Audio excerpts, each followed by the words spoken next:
It's Arthurian April, day 7. We've made it a whole week. This has got to be a record. And today, as I mentioned yesterday, we are going to cover a 2-for-1 deal. Sir Gareth and Sir Gaheris. So to understand Gareth and Gaheris, we need to do a little bit of genealogy here. So we think that Gaheris and Gareth were probably one person early on in the Welsh stories, and that was the brother of Sir Gawain. Why is that important? Well, it's important because who eventually become the Orkneys, Gawain, Gareth, Gaheris, and sometimes Agravain, they are all nephews to King Arthur. So King Arthur, depending on the tale, caveat, one of his sisters had these children by usually a lot of Orkney, but not always. Sometimes that sister also has Mordred through Arthur, so then they have a brother-cousin situation going on. Look, I didn't make this stuff up, okay? Once somebody blamed me for that portion of the story and making it up, but man, that's 1,000 years old. Now, we've talked quite a bit about how the story has these cycles, right? There's these periods of time where the Arthurian romances kind of find themselves in a culture and with writers embracing the stories, changing the stories. And that's really where you start to see this difference in Gareth and Gaheris, their names being already quite similar now at this point, and quite often authors confusing them and occasionally ascribing one thing to another one and back and forth. Generally speaking, Gaheris is older than Gareth. Gareth is usually the youngest one. Gaheris is also usually the one considered the best fighter, but they're all considered great fighters. All of the Orkney brothers, generally speaking. Where this gets confusing is, well, a lot of murder.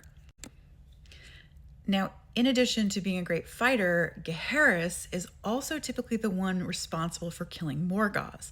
And Morgause, to get back into our family tree, is one of the half-sisters of Arthur, sometimes the one that he has a child with, sometimes just one of his additional half-sisters. There's a lot of goings-on, and essentially through a series of events, Gaheris stumbles upon Morgause and Sir Lamorak in bed and is so incensed, and they're so upset that swords are drawn, bad things happen. He tries to conceal the murder, but eventually it outs. Gareth, on the other hand, is usually associated with a number of different stories and has generally more in the various retellings than Gaheris does. Both of them, at one point or another, are connected to a woman named Lynette, and Lynette has a sister that's sometimes named and sometimes isn't, and sometimes the brothers marry the sisters. Not to just make things even more confusing, but if you are familiar with some of the later tales, you'll recognize the story of Gareth and Lynette and their particular love story. That is also tied in with the Beaumains story.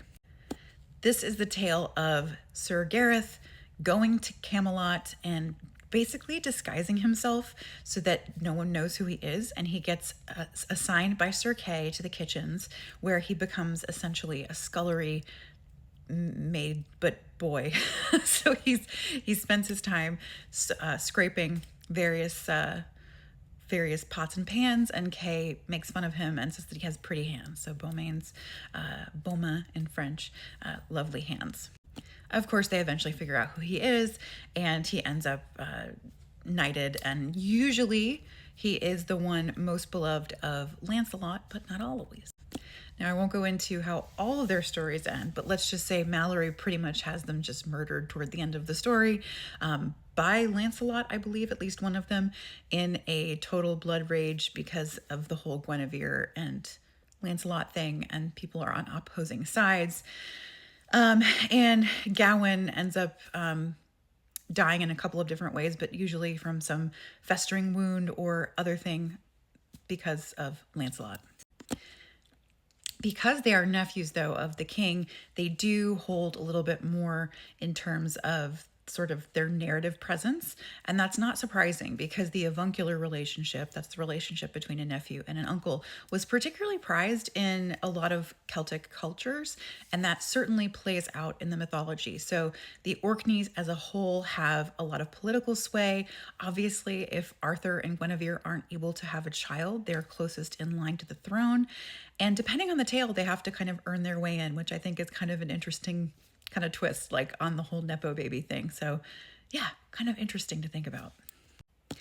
I'm particularly a big fan of the Orkney brothers and the Orkneys in general. And in my book, Queen of Fury, where Gawain is one of the main characters, we learn a lot more about Gaheris and Gareth and their relationships together. And in the third book, I write a scene with Gawain, Gareth, Gaheris, and Galahad. And let me tell you, that was a lot. My solution to the whole, is it Gaheris, is it Gareth thing, it was another little Arthurian Easter egg. I have them as twins. So Gaheris and Gareth are twin brothers who look very similar, but are quite different when you get down to the nitty gritty and their personalities. So if you are confused, welcome, but I promise you it is fun. And tomorrow we will be tackling the questing beast. So big fun.